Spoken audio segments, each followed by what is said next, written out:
بسم الله الحمد لله وكفى والصلاة والسلام على رسول الله. waxaan mar labaad soo dhaweynaynaa guddiga doorashooyinka Puntland oo ugu horeeyay gudoomiyaha guddiga iyo xubnaha kale ee uu hogaaminayo. waxaan leenahay ku soo dhawaada dalkeenii.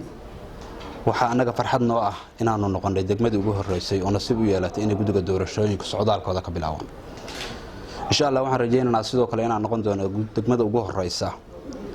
ee doorashada Puntland si nabad uga dhacdo biidnillah. annagoo qiyaasana nabadda aan haysano iyo sida aanu in badan insha Allah u rajeynana inaanu noqono degmooyinka ugu horeeya. diyaar baan u nahay. waxaan rajaynaynaa sida aan u soo dhaweynay guddiga doorashooyinka inaanu si la mid ah doorashada Puntland ee qof iyo codka aan soo dhaweynano. degmada Buurtiin loo soo gudoomiyay sheegay 45 tuula hoos tagta. waa deegaan wada nabada, waa deegaan nibcoolaya, waa deegaan dhan walba markii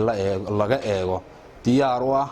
ku haboon dadkiisuna ay u haboon qabaan inay ka qayb qaataan doorashada cod iyo qof ee Puntland.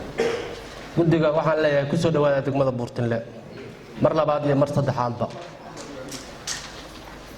wixii su'aalaada hadda odayaashii iyo dumarkii waa joogaan. qof kasta uu isleeyahay doorashadan la sheegaya iyo sida loo bilaabayo iyo maxay tahay iyo su'aalaha ku saabsan oo dhan halkan waxaa fadhiya xubnihii guddiga oo aan filayo inay idinka dhajin doonaan su'aalahaas gudoomiye ku-xigeenkii xubnihii kale su'aal walba iyo haddii alla idin jawaabteeda iyo wax allaaliya wixii aad macluumaad u baahan tihiin annagoo jecel xoogaa inaan bandhigid fiican marka hore aan idinka siino bal wixii aan ku maqnayn iyo ilaa iyo hadda meesha ay wax noo marayaan kadibna markii aad bandhigaasi aad fiirisaan qoraalada aad haysataan aad fiirisaan oo sida gudoomiye guulada uu sheegay min bilowgii shaqadayada ilaa dhammaadka maalinta doorashadu dhacayso ay ku wada qeexan yihiin iyagoo si fiican faahfaahsan ayaa saaxiibaday ay soo bandhigi doonaan. waxaan si jeclahay marka hore anoo magaca guddiga ku hadlaya inaan idinka mahad celino horta soo dhaweyntaan is arkidaan dad badan oo odayaaloo nabadoonno iyo akhyaar iyo golaha deegaanka iyo meeyarkii iyo oo ay ugu adkayd runtii inaan arko in maanta aan fursad ay ii noqotay aniga lafteeda inaan arko oo aan barto. waxaan si guud waxa way rabaa inaan ini dul maro warbixin yar oo guud oo guddiga waxa way ku saabsan iyo shaqadiisa iyo waxa way noo qorshaysan iyo waxa aan maanta waxa waaye inuu ku nimi inaan waxa way in la wadaagno fariinta inteenaan waxa waaye bulshada reer Buurtina way badan yihiin laakiin inteenaan kulanka naga soo qayb gashay fariinta arno inaad u qaadaan bulshada inteeda kale. waa marka koowaad guddiga ku-meel gaarka ee doorashooyinka Puntland waa guddi waxa way dastuuri ah oo madax bannaan oo dawladda Puntland u qaabilsan qabashada doorashada golayaasha deegaanka. waxaana loo yiri guddi ku-meel gaar ah waa guddi waxa weeye ay shaqadiisu ay ku eg tahay inuu asaaska nidaamka doorasho ee Puntland waxa weeye uu sameeyo. shaqadiisu waxay ku xadidan tahay inuu maamulo waxa weeye qabtana doorashada golayaasha deegaanka. inta ka horeysana waxa weeye inuu dhameystiro dhammaan wixii xeerar iyo shuruuc u baahnayd inuu waxa weeye diiwaan gelin ku sameeyo ururada siyaasadeed ee doorashada ku tartami doona inuu waxa weeye uu sameeyo diiwaan gelinta dadka cod bixinta sameynaya iyo inuu ugu dambeynta waxa way doorashadu markii dhacdana ururadu inta rabaan bay noqon karaan inta soo baxda saddexda ugu sareysa inay noqdaan saddexda urur oo laba teeram oo isku xiga wadanku iyagu noqonaya saddexda waxa way xisbi qaran u noqonaya laba doorasho kadib waxa way markii intaas waxa way uu sameeyo annaga markaan saddexdaas shahaadooyinkooda siino waxaa laga baxaya ku-meel gaarnimada waxa bilaamanaya guddiga doorashooyinka Puntland kaasoo shaqadiisu tahay inay baarlamaanka qabtaan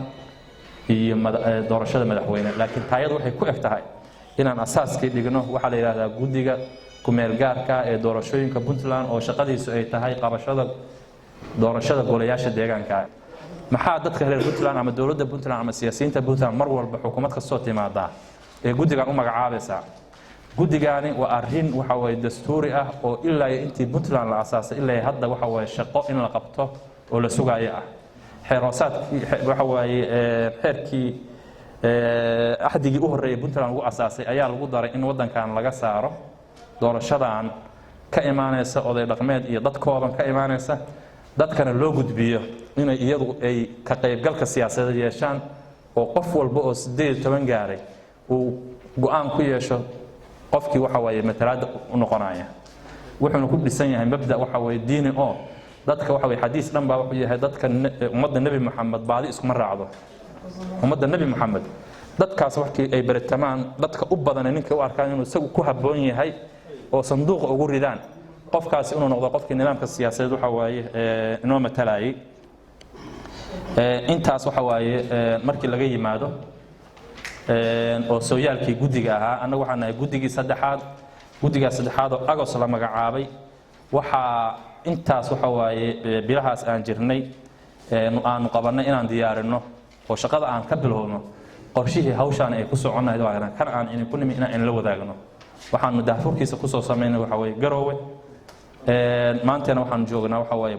Puntland joognaa qorshahaas waxa waaye inaan la wadaagno waxa waaye wixii su'aalo aan waxa waaye aan naga weydiisaan talana aan waxa waaye nagu biirisaan waana qorshaha waxa waaye si aan u gaarno inaan qabanno doorasho hal qof iyo hal cod ah oo in golayaasheena deegaanka ay ku soo dooranno محمد وعلى آله وصحبه أجمعين دمان مامولك الدقمدة وحقرتك بلشدة رير بورتلنا السلام عليكم ورحمة الله وبركاته waxaan u malaynayaa wax badan la ima hambayn oo sababtii aan u soconay iyo qorshihii aan wadnay oo aan sharaxaynay waxa dhameystiray saaxiibadii ugu horeeyay su-aashu waxay tahay inagu ma u baahannahay hanaanka hadda aynu wax ku soo dooranaay inaynu iska bedelo ma u baahannahay hanaan kasal ballaaran oo xaqiijinaya qof kasta oo muwaadin ah inuu xaq u yeesho inuu qayb ka qaato mase u baahannahay hanaan xaqiijinaya qof kasta oo muwaadin oo u baahda inuu isagu issharaxo ama uu u baratamo golayaasha deegaanka ama kan baarlamaanka inuu isu soo taago isagoo xayndaab qabiil xayndaab maaragtay jifiyad mid aysan xanibayn ma u baahannahay in dadku isku raacaan mabaadi iyo afkaar isku raacaan ee aan la fiirin yaa ila xaafada iyo yaa maaragtay ila jifiya aan la fiirin waa sababta horta loogu baahdo in la sameeyo doorasho qof iyo coda in laga baxo xayndaab qabiil oo qofku uusan u arag qofkan isaga xiga oo qabiil ku xiga ama jifi ku xiga inuu ku raaco ama ku doorto jifinimadaas laakiin ay noqoto inuu ku doorto mabaadi'da ay wadaagaan barnaamijka uu soo bandhigay oo maaragtay uu ku horumarinayo degmada Buurtinle sida uu maaragtay ula dhacsan yahay oo raali uga yahay uu taa ku taageero berita haddii uu fahmi waayo ama wax ka soo laabtaan ama uu qofkaas uu ku khaldamana awood u yeesho inuu bari codkiisa intuu u diido iska bedelo laakiin maanta awood ma u leenahay qofku aan rabna in degmadan maanta Buurtinle uu hoggaankeeda qabto bulshadeenaani ma wada go'aamin kartaa qofka u baahan isagu inuu hoggaanka qabto ma isku soo taagi karaa isagoo aan fiirinayn xayndaabkan qabiilka iyo maaragtay jifiyaha aan fiirinayn oo fiirinaya inuu yahay reer Buurtinle kaliya wax kale oo xadidan aysan jirin horta waa sababta aan rabno inaynu u gaarno hanaan qof iyo coda salaamaya dhammaan guddiga sharafta leh saakan meesha nagu soo booqday doorashooyinku meel gaarka ururka haweenka nabadoonnada kulli saxaafadda aqoon-yahaniinta dhalinyarada waa idin wada salaamaya assalaamu calaykum waraxmatullahi wabarakaatu anigoo aad dooraysa Sacdiye Cabdi Cabdullaahi dooraysa Ahlaam kana mid ah xildhibaanada golaha deegaanka waxaa maanta farxad weyn ii ah inaan ka soo qayb galay shirweynahan sharafta leh sida weyn loo soo agaasimay waa ku mahadsantiin agaasimayaasha shirka soo agaasimay waxaan anigu jeedinayaa su'aal ma qabo laakiin waxaan jeedinayaa haddii alla idmo inay noqoto degmada Buurtinle kuwa ugu horeeya runtii annaguna aanu agaasin weyn samayno dadweyne waad i maqlaysiin nabadoonadeena sharafta leh waad i maqlaysiin waxa weeye qolo walba dad walba iyaga isxil qaaba iyaga meeshooda dhista hadaanan annagu dhisanin hadaanan annagu samaynin tadawur juhdi badan hadaanan gelinin min tuulo miyi magaalo anaan isku xidhnaan oonaan noqonin one unit ma helayno marka ma noqon karnaa dad xilkaas guta oo noqda hal urur oo ka qaybgeli kara iyaga oo isku mabda ah ka qaybgeli kara doorashooyinka qolada maadaama maanta aan nahay dadkii ugu horeeyay oo lagu soo furay doorashooyinka ma noqon karnaa marka annaga dadka noocaas insha Allah waxaan rajaynaynaa maanta ka bilaabato inaanu annagoo isku duuban dhalinyaro waayeen aqoon-yahan nabadoonno sharaf leh caaqiliin aan noqono hal unit ma noqon karnaa insha Allah billahi karim su'aasha hadda koobaad oo ii muuqata waxa kamid ahayd oo kaleeto diiwaangelinta iyo hubinta ururada oo kala siyaasadeed 6 bilood baa loo qabtay loo waa tagtay hadda match oo sanadkan ku ogtaa leeyahay marka soo ma dhici karto urur siyaasadeed oo qiimo soo bixilaa xoogaa xintaabkii laga xirtay oo xilliga kooban yahay muddada laftigeeda loo qabto isla muddada ku jaango'an kala xadaynta xuduudaha urtala kaliya aan 4 bilood laga dhamaan karin markaan fiirino xuduudaha badan oo ugu teedsan marka ayada laftigeedana laakiin kolley waa laga yaabaa idinka ka jawaabi doona inay duruufo kale oo dad inagana ka baxsan oo xataa imkaaniyaadka xaqiisana ka caawin lahaa iyo shuruudo kale in loo dhaafin waayay iyo inay dhiirigelin tahay marka muddooyinka xogaa waa ila kooban yihiin salaamu calaykum warahmatullahi wabarakatuh dastuurka Puntland wuxuu qeexayaa qofkii 5 sano jooga Puntland inuu yahay Puntlandis dadka Puntland u dhashay iyo dadka hadda ku nool ama way isleeg yihiin ama way isku dhow yihiin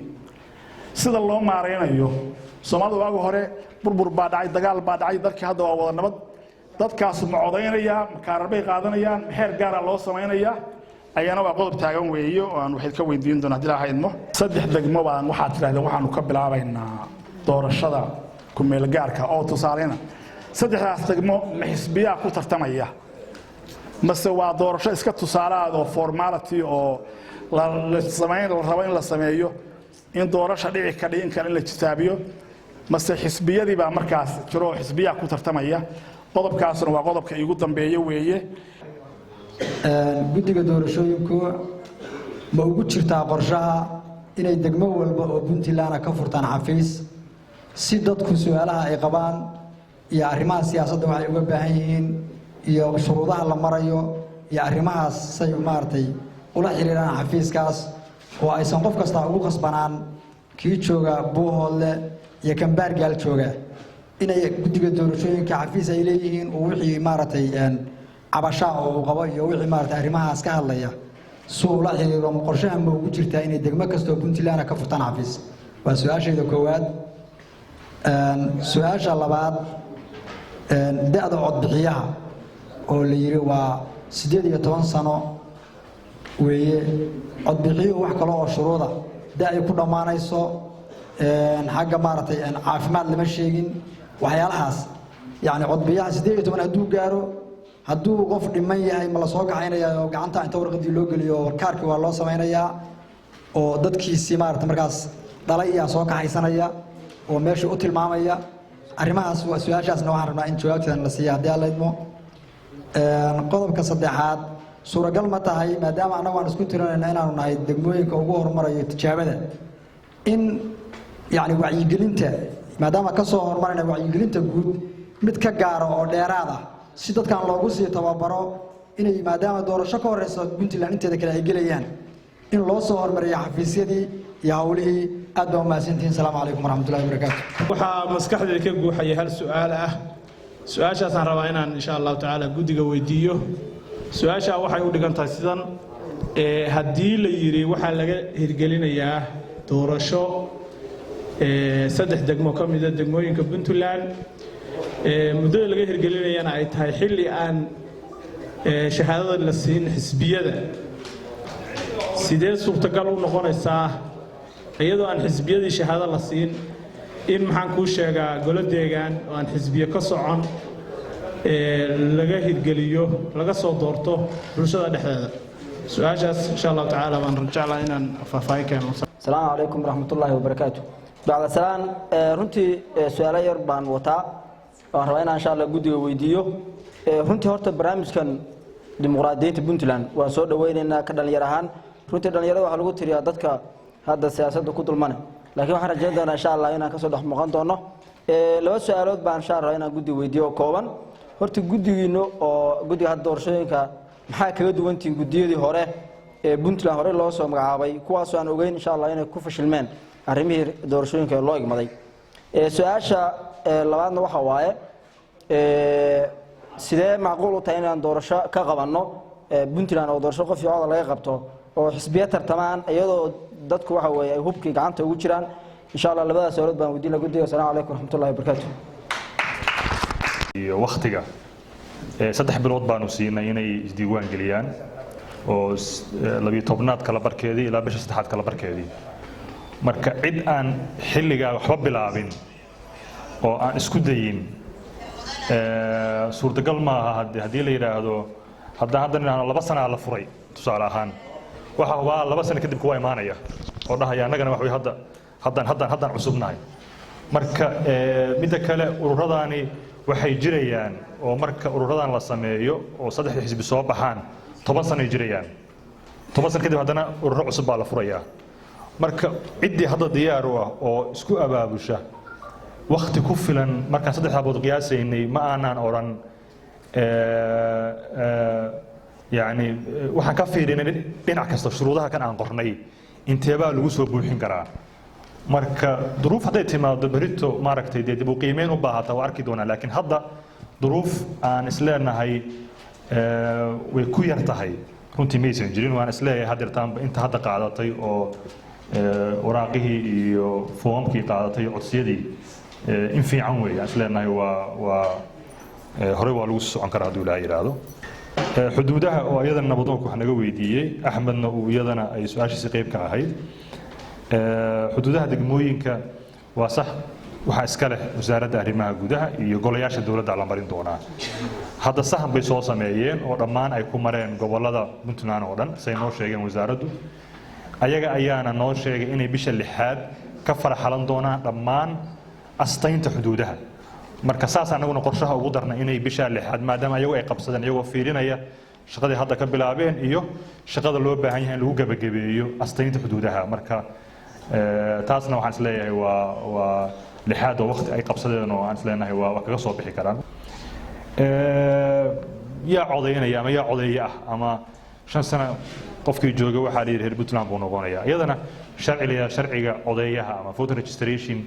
law ayaan ku jira qorshaha la samaynayo kaasa kala qeexi doona yaa codeynaya see loo codeynaya xagee laga codeynaya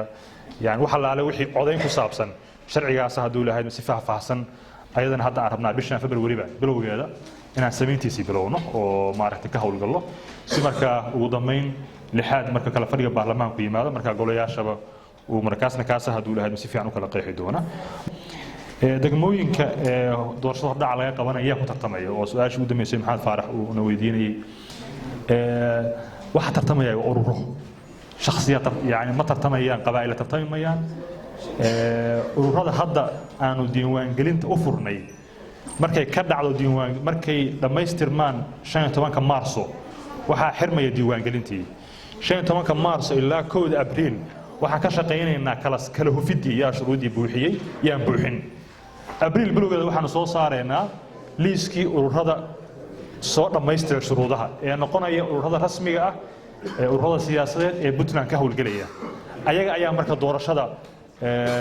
hordhaca iyo tanwiinba labadaba hadduu lahayd mo aadi doona insha allah marka shakhsiyaad maaha qabiilana maaha waa ururadii rasmiga ahaa ee ka soo baxay marka aanu samayno kala hufidda iyo kala haadinta dadka ururada isdiiwaan geliyay liiska aan soo saarno shuruudaha buuxiyay ayaa tartami doona insha allah hordhaca waa sax wayna ku jirtaa qorshaha in maaragtay degmooyinka doorashada hordhaca laga samaynayo in si gooniya looga sii hawlgalo oo wixii alaale wixii doorasho u baahnayd hadday wacyigelin ahaan lahayd iyo hadday diiwaangelin codbixiye ahaan lahaydba in laga hawlgalo oo loo diyaariya ayadana way noogu jirtaa qorshe waxaan hadda ka hadlnaa kulli wada qorshe waxaan soo qabanoo dhahayna waxaan soo qabanay hadda yani warbixin badan ay siin mayno laakiin qorshihii un baanu idiin sharaxaynaa sida aan rabna inaan ku qabanno iyo markaa wixii talaana waa urursanaynaa muxuudiin wuxuuna weydiiyey xafiisyada guddiga ee heer degmooyin iyo heer gobol waa sax waana qorshahan way ku jirtaa haddaanu bahashiiba bilownay oo maaragtay dhaqaajinteedii bilownay marka safarkan waa safarkii u horreeyey aan rabto inaan soo marno degmooyinka iyo gobollada intaan ka gaari karayno waxaa ku xiga xilli dhow inaanu gobollada furno xafiisyadoodii kadibna waxaa kusii xigi doona fayska labaad markaa kii degmooyinka insha allah marka taasna way dhacaysaa insha allah wasaan sheegna insha allah shuruudaha codbixiyaha oo isnana weydiiyey da'da kaliya maaha xeerkaasaa sheegi doona xeerka aan sheegaya hadda lahaa xeerka maaragtay xeerka codbixiyaha ayaa maca shuruudaha codbixiyaha sheegi doona hadduu lahayd marka da' kaliya noqon mayse shuruudo fiican bay noqon doonaan kaasaa marka sharcigaas ila wixii waa sharciyad loo helaa haddaan anagu soo saarno shuruudo waa inaan shuruudaha u helnaa base sharciyadeed iyo xeer maaragtay tilmaamaya xeerkaasaa marka tilmaami doona hadduu ilaahay idmo shuruudaha codbixiyahoo dhan wacyigelinta doorashada ee hordhaca waa sax wayna ku jirtaa qorshaha in maaragtay degmooyinka doorashada hordhaca laga samaynayo in si gooniya looga sii howlgalo oo wixii alaale wixii doorasho u baahnayd hadday wacyigelin ahaan lahayd iyo hadday diiwaangelin codbixiye ahaan lahaydba in laga howlgalo oo loo diyaariya ayadana way noogu jirtaa qorshe waxaan hadda ka hadlnaa kulli wada qorshe waxaan soo qabanoo dhahayna waxaan soo qabanay hadda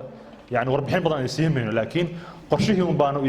idiin sharaxaynaa sida aan rabna inaan ku qabanno iyo markaa wixii talaana waa urursanaynaa cabdicasiis xabiib wuxuuna weydiiyey yani yaa tartamaya haddaan shahaadada la siin ururada la siin ururada shahaadada hadda la siinayaa abriilba waa la siinayaa tanaa ku aragtay qoraalka wadamo xisbiyada la siinaya waa marka doorashada ay dhammaystiranto ururada saddexda ah oo ugu codbata ayaa xisbiya isku bedeli doona taa marka doorashadu dhacda kadib weeyaba laakiin hadda waxaa tartamaya waa ururadii shahaadada ururada waxaa la siinaya tartamaya abriil bilowgeeda hadduu lahayd abriil bilowgeeda ayuu soo baxayaa liiska ururada siyaasadeed ee ku tartamaya doorashada taana saas weeye ma hadduu isnana weydiiyey horta wuxuu sheegay inay siyaasadda dhallinyaradu ku dulman tahay baarlamaankeena puntland hadda wuxuu badan yahay dhallinyaro guddigeena hadda dhallinyaro uu badan yahay marka dulmanaantu waxay u baahan tahay in la qeexo ma nambarkaan ku dulmannahay mise waxtarkaan ku dulmannahay hadday nambarka tahay nambarka in badan waa la haystaa laakiin waxtarnimadu dadkaa la rabaa inay waa sababta u raba in doorasho qof iyo cod la gaaro qofka lagu soo doorto barnaamij iyo mabaadi aan lagu fiirin ma dhallinyara ma haweenba ma oday weynba ma oday meel dhexaada lagu fiirine waxtarnimadiisa iyo kartidiisa iyo aqoontiisa qofka lagu soo doorto taana marka waxa weeye waa uun jawaab kooban maxaan kaga duwannahay guddiyadii hore oo su-aashii u dambeysay ahayd guddiyadii hore waa dadaaleen yaan qofka lama xaqiro oo lama yidhaahdo maaragtay guddiyadii farshidu may haddii la yidhaahdo lama gaarin wixii la higsanayay laakiin waa in la diraaseeyaa la isweydiiyaa ma iyagaa gaabiyey ma dowladdii ay garabka ka rabeen baa gaabisay ma shacabkii waxaa la rabay in la gaarsiiyaa laftigoodu ay maaragtay gaabis ka yimi guddiyada qaybtood sanaadiiqdii bay geeyeen meelaha maaragtay ay geeyeen gobollada degmooyinka geeyeen marka waxaan ku shaqeynayna hadda shuruuc iyo xafiisya ayaan ka dhaxallay marka way dadaaleen laakiin duruufaa yani u diiday in la gaaro wixii loo soconayay anaga marka waxaan kaga duwannahay duruufihiibaa waxaan isleeyahay duruufaha iyaga duruufahooda ka fiican laakiin iyagu shaqo fiican bay qabteen guddiga iyaga xilli hore la bilaabay oo la magacaabay oo sanadkii koowaad ee maamulkana la magacaabay marna maysan dhicin in sanadka koowaad ee maamulada la magacaabo guddiga la magacaabo labo dowladdaani dhaqaalihii ugu badnaa oo doorasho la geliyay dheheen waa gelinaynaa inkastoo aysan weli waxna siina aan rajaynaya bixin doonaan ayaduna waa duruuf kale oo aysan labadii guddiyo hore aysan ka helin xagga dowladda saddex biseylku waa sii ziyaaday oo maaragtay mar walba waxaa laga yaabaa waxaan marka kugu soo laalaabto oo wax ka fiicanna aad rabtid biseylka kuu sii badanaya ayadana maaragtay duruuftaad waa isleenahay maaragtay waa kaga sii fiican tihiin sanad barwaaqana waa gallayo roobku si fiican buu u da'ayo barwaaqadaasna waa kaga sii fiicannahay marka wixii su-aal ahaa intaasaan isleeyahay wixii aniga aan ka gaari karayay saaxiibaday wixii ay ku darayaanna ku soo dhawaadaan waxaan rabaa u soo istaagay laba arrimood oo aan isleeyahay dhammaantooda way soo xoorinaysaa su-aalaha iyo ujeeddadan guddiga tebaktar uu meesha u marayo midda koowaad waxaa weeye waxaan aad iyo aad ugu faraxsanahay runtii una soo dhoweynayaa aniga guddida saaxiibadayba feejignaanta iyo soo jeedista iyo waayo-aragnimada iyo aqoonta iyo dowladnimada ka muuqata reer Buurtile dhammaantood waxaa laga dheehan karayaa su-aalahoodii waan ognahay oo Soomaaliya degmay ahayd maamulada dalka soo marayna qayb muhiim ah kaga jireen taas marka waxay keenaysaa faham dheeraada iyo inay had jeer la socdaan hawlaha qaabka hawlaha siyaasaduhu ay u socdaan ama yihiinba arinta aad iyo aad ka mahadcelinaa runtiina waxay noo tahay wax weyn oo ku soo horeeyeen waan isku damayn doonaa insha Allah bidla karim arinta labaad oo waxay tahay oo waxaan oo dhan su'aalahan iyo ujeedada guddiga u socda ay tahay waa hal qodob weey only one qodobkaas waxa weeye 22 sano ka hor ijaartii lagu jirtay inaynu u gudubno hal cod iyo hal qof sisteemadii soo jirayna inta badan way isku dayeen ama dastuur ha soo marto ama charter ha soo marto ama dhamaystir ha soo marto ama isku day tibagyadii la sameeyay ha noqoto taa lafteedii waa wax weyn oo Puntland u soo qabsoomayay ama fikir soo socday oo hayd ila gaaro yahay waxa ka dareed ama ka liidatay ama ka maaxumiyo aan bal isku badayeenba taa marka iyada ah inaan hadda aynu joogno 2020 oo adduunka wax walba iska bedeleen oo inaga laftigeena wax badan iska bedeleen waxaan ku faanaa